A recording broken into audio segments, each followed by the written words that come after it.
கண்டி பாத்ததும்புர பிரதேச செயலக பிரிவிற்குட்பட்ட மேகமாவத்த சித்தார்த்த வித்தியாலயம் என்பது சுமார் 280 மாணவர்களை கொண்ட ஒரு பாடசாலையாகும்.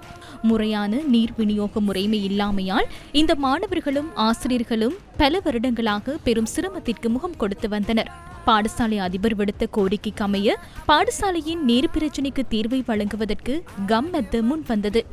2025ஆம் ஆண்டு கம்மெத்த இல்லங்கள் தோறும் திட்டத்தின் போது இது தொடர்பில் கவனம் செலுத்தப்பட்டதை அடுத்து பாடசாலைக்கான நீர் விநியோக கட்டமைப்பை அமைப்பதற்கான அடிக்கல் நாட்டப்பட்டது.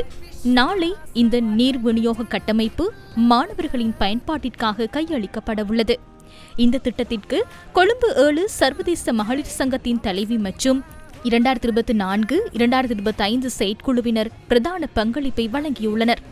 நுவரெலியா கழுகுள்ள அபயபுரவை சேர்ந்த அமரர் ரஜப்கான் முஹிதீன் சாய்பு அவர்களின் நினைவாக அவரது பேத்தியான NM ஹுசைன் இந்த திட்டத்திற்கு இணை அனுசரணை வழங்கியுள்ளார்.